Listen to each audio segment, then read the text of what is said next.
Power is rarely loud. Most of the time, it moves quietly through closed doors, hushed conversations, and moments the public never sees. On this night inside the U.S. Capitol, power didn't announce itself with speeches or applause. It arrived. In silence, the marble halls carried slow footsteps as senators walked with careful purpose. No one rushed, no one joked. Every face carried calculation. This was not just another vote.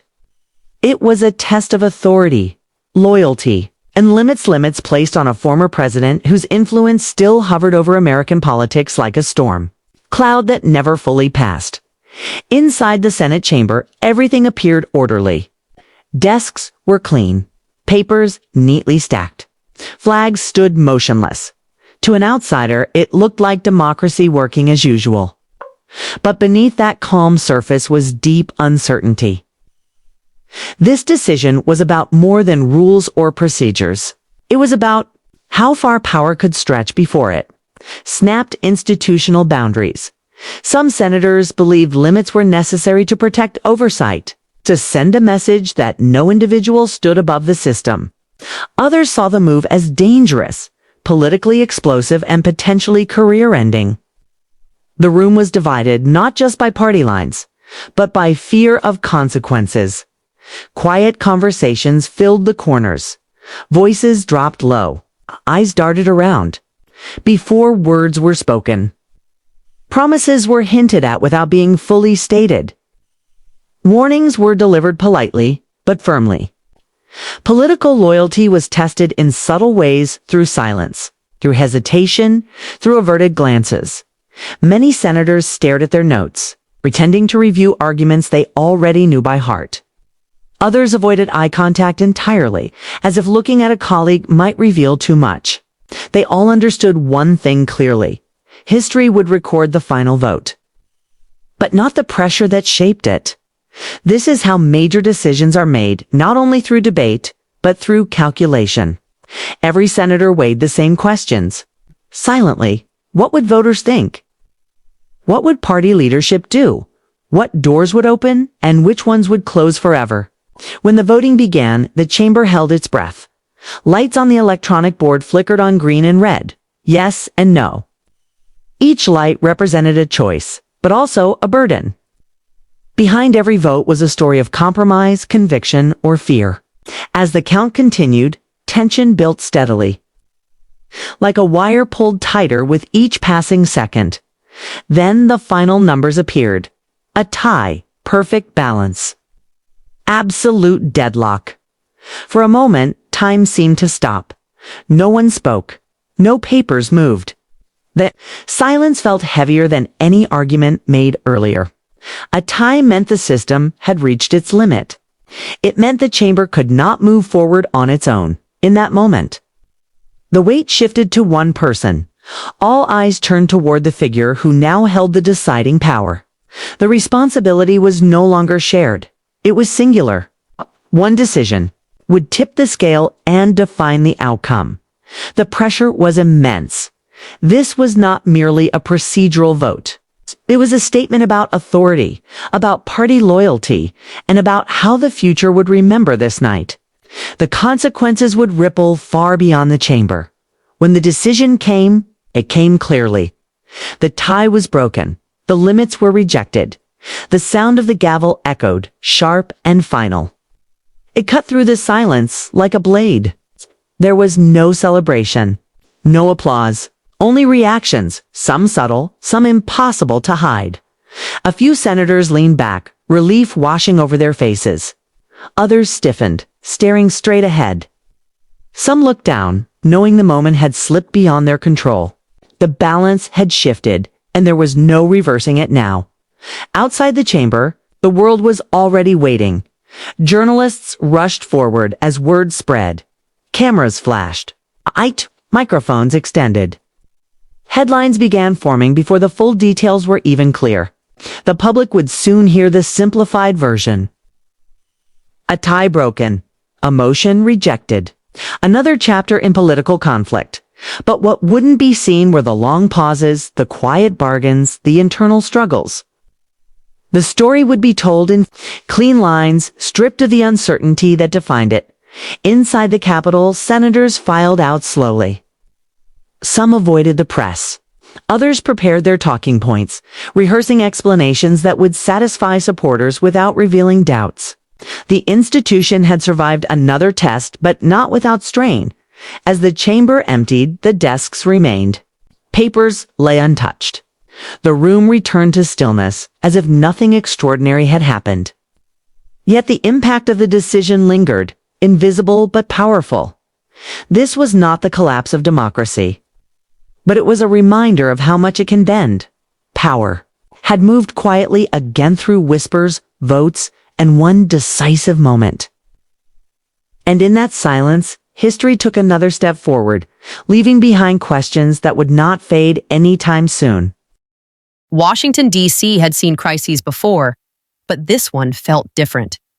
The marble halls of the Capitol buzzed with whispers, not of foreign enemies, but of a fracture within America's most powerful political party. The Republican Party, once united behind Donald Trump's iron grip, was quietly tearing itself apart. The spark came from an unexpected place, a classified briefing room beneath the Senate. President Trump had authorized a military strike overseas under emergency powers, bypassing Congress. Officially, it was about national security. Unofficially, many senators believed it was about control. By morning, headlines exploded.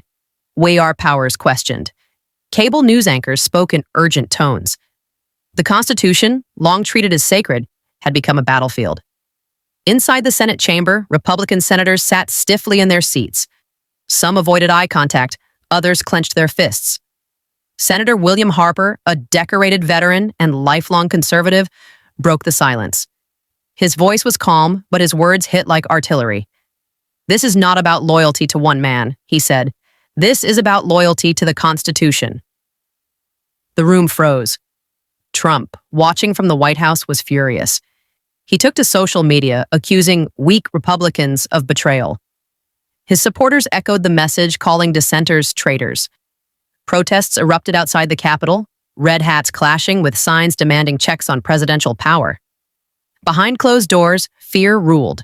Some senators worried about losing elections, others worried about losing the republic itself. Senator Elena Cross, once a strong Trump ally, stood at the crossroads. Her phone buzzed constantly, donors threatening to pull funding, voters demanding obedience, aides warning of political suicide. That night, she reread the Constitution alone in her office. One line stood out: "Congress shall have the power to declare war." The next day, she crossed the aisle. With Democrats and a handful of Republicans, a bipartisan resolution emerged, one designed to limit presidential war powers and reclaim congressional authority. The vote would be historic and dangerous. Trump unleashed everything: rallies, threats, leaks. He framed the resolution as an attack on American strength. "They want to make your president weak," he declared to roaring crowds. But something had shifted. Military leaders quietly testified. Legal scholars spoke out. Even conservative media began asking uncomfortable questions. The nation watched as Republicans publicly challenged their own leader, something unthinkable just months earlier. On the day of the vote, the Senate floor felt like a courtroom. One by one, senators spoke. Some defended Trump fiercely. Others spoke of duty, history, and the consequences of unchecked power. When Senator Cross cast her vote in favor of the resolution, gasps rippled through the chamber. The tally appeared on the screen. The resolution passed. Not by a landslide, but by enough. The war powers battle didn't end Trump's presidency, but it cracked the illusion of absolute loyalty. It reminded the country that no president, no matter how powerful, stands above the law. Outside, the crowd fell silent as the result became clear. America hadn't chosen a side, it had chosen a principle. And the real war, the war over power, accountability, and democracy, had only just begun. Tonight, the United States finds itself facing a legal moment that few believed would ever truly arrive, a moment where the authority of the courtroom stands directly against political power, demanding attention from the entire nation. A federal judge has formally held former President Donald Trump in contempt of court, a ruling that immediately sent shockwaves through legal circles, political institutions, and public conversations across America. That this decision was not sudden, nor was it unexpected, as the court had already issued repeated warnings meant to protect the integrity of an ongoing legal process. At the center of the ruling lies a protective court order, a legal boundary designed to prevent public statements that could influence witnesses, intimidate individuals, or interfere with justice. According to court findings, that boundary was crossed multiple times through public remarks that the judge determined were in clear violation of the order. That is a consequence. The court imposed a fine of $250,000 for each violation, making it clear that court orders are binding, not optional. But the financial penalty was only one part of the message, because the judge went further, warning that continued violations could result in jail time. That warning transformed the case into something far greater than a political controversy, turning it into a defining test of accountability in modern American history. Inside the courtroom, the judge emphasized that the justice system cannot function if its authority is challenged openly and repeatedly. The message was unmistakable. Influence does not excuse defiance, and power does not cancel responsibility. For supporters of Trump, the ruling is seen as politically motivated, an attempt to silence a powerful voice under the cover of legal procedure. For critics, the decision represents a long-awaited assertion of the rule of law, proving that no individual stands above legal limits. Outside the courtroom, reactions erupted almost instantly, with media outlets dissecting every word and legal analysts weighing the broader consequences. Social media platforms became battlegrounds of opinion, where emotion often moved faster than facts and narratives formed within minutes. Yet beyond the noise, the ruling raised deeper questions about how democracy survives. Moments like this. Can legal systems hold powerful figures accountable without appearing political? Can justice remain neutral in an environment charged with loyalty, division, and distrust? History shows that moments like these are rarely understood in real time, only fully grasped years later. This case is not only about one individual or one violation, but about whether institutions can enforce boundaries when tested by influence. Courtrooms are designed to be places where law speaks louder than reputation, and where rules apply equally to all. The judge's warning was not symbolic, but structural, aimed at preserving the authority of the judicial system itself. If court orders are ignored without consequence, the foundation of justice begins to weaken. That is why this ruling matters far beyond this single case. It represents a moment where the system was forced to choose between hesitation and enforcement. And in this instance, enforcement prevailed. Whether this moment becomes a turning point or a footnote will depend on what happens next. But one message from the court is already clear and undeniable. The law does not recognize status. The law does not bend to power. And when challenged, the justice system is prepared to respond. The night New York fell silent, Donald J. Trump stood alone on the balcony of his private tower, watching the city breathe beneath him like a restless giant. The lights were still on, the streets still alive, but something had changed. He could feel it. Power always spoke before it moved. For weeks, whispers had circled through political back channels, corporate boardrooms, and encrypted forums. One word kept appearing again and again: Martian. No one knew exactly what Martian was. Some called it a movement. Others believed it was a shadow network, an invisible front operating beyond governments and elections. It wasn't left or right. It wasn't red or blue. It was something else entirely. And tonight, Morchin had reached out to him. Trump's phone buzzed. No caller ID, just a message. You don't control the game anymore, but you can still change the ending. He smiled slightly. Interesting, he muttered. Trump had faced critics, courts, media storms, and political exile. But this felt different. Morchin wasn't attacking him. It was inviting him. The invitation, the next day, Trump boarded his private jet. Not to a rally or a courtroom, but to an abandoned airstrip in Nevada. No press, no aides. Just one security detail he trusted.